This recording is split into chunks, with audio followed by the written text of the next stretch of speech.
Mercedes had the third fastest car at Jeddah, with at least 1 second being the gap between Mercedes and Red Bull. The W14 looked much better at Jeddah than it did at Sakhir Bahrain. The team admitted that the W14 is not where it is supposed to be. But Toto Wolff revealed details about the upgrades the team would be bringing to the W14, and he revealed that they have already seen massive gains in terms of performance in the wind tunnel. After starting the season with a significant deficit to Red Bull 2 weeks ago in Bahrain, Mercedes admitted it had made the wrong choice sticking with its car concept and would explore alternative options for the W14. George Russell and Lewis Hamilton finished P4 and P5 at the Saudi Arabian Grand Prix. The W14 had a better showing at the Jeddah Corniche circuit, with the Mercedes duo being faster than the Ferraris during the race. Yet, they were more than a second off the Red Bulls. That is a huge gap to close. Russell said to the media that the RB19 has created a gap that has not been witnessed in Formula 1 for nearly 6 to 8 years. Red Bull have just done an excellent job, he said. The gap they've got to the rest of the field is bigger than we've seen in F1 for 6, 7, 8 years. It's pretty impressive.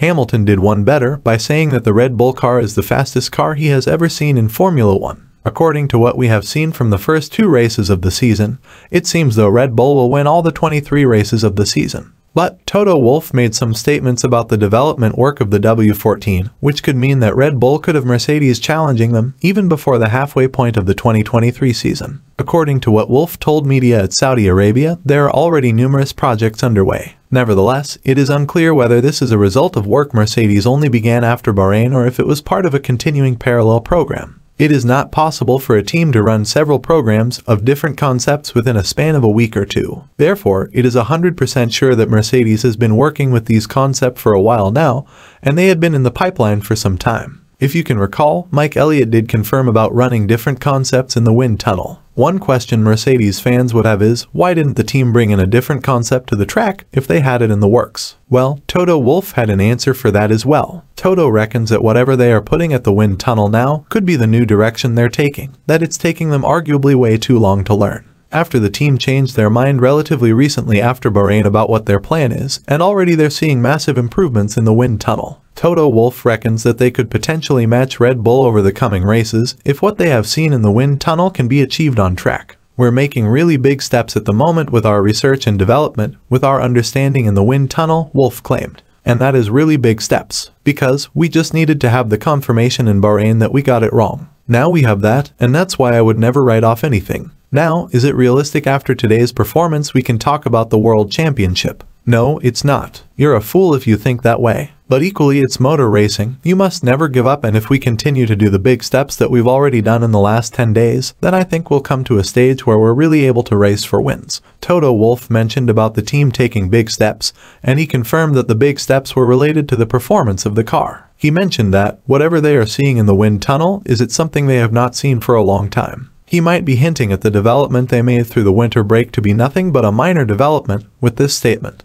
The kind of gains that are coming in our R&D and in aero are much bigger than we've had for a long time. So we've unlocked some potential because we've simply looked at things from a different angle now. We have a different perspective because of the learnings of the Bahrain test and race. There was no step back, on the contrary it was immediately 2 steps forward. When talking about the developments the team is making to the W14, Toto mentioned about the designers making a complete overhaul to the W14's design. There are massive amounts on the floor, obviously, with a ground effect car, said Wolff. And then there are many more architectural things that are necessary in order to give it the bodywork that you think is most efficient. So literally the car is being turned upside down at the moment and there's a lot of good that we see. Toto Wolff is ready to make the necessary changes to close the gap with the team's rivals. Mercedes are not confident of going forwards to challenge for championships, but they are sure they can challenge for race wins in a span of about 5 to 8 races. But one thing Toto said has kept people wondering, are Mercedes converging towards the Red Bull philosophy? Toto Wolff hasn't ruled out the possibilities of the Mercedes car looking like a Red Bull.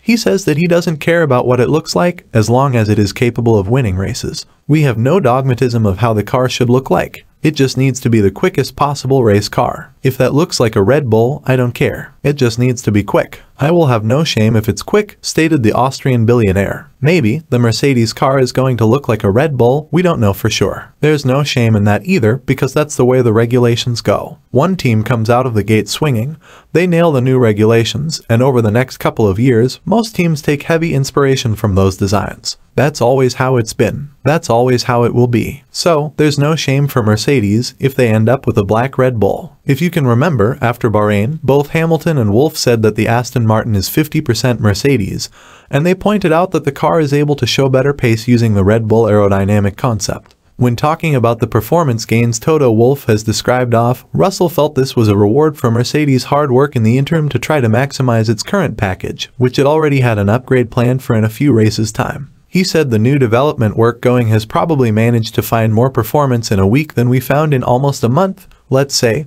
over the winter. With the mistakes we've made, we're not going to rush to bring things forward unless we're absolutely 120% sure it's the right one, said Russell. And obviously the longer you wait, the bigger impact you can have because of the development slope. We need to weigh up the pros and cons. We want to be winning races this year. That's where we want to be. Of course, we'd love to be fighting for the championship, but Red Bull have just done an excellent job. The gap they've got to the rest of the field is bigger than we've seen in F1 for 6, 7, 8 years. It's pretty impressive. Mercedes are trying to make strides forwards. But can they do it in time to take the challenge to Red Bull? Do you think the new concept Toto has talked about will be enough for Mercedes to catch Red Bull and Max Verstappen? Share your thoughts with us in the comments section down below. We'd love to discuss it with you. And on your way down, don't forget to subscribe to the channel to get notified of our future uploads, to keep yourselves up to date about the 2023 Formula 1 season.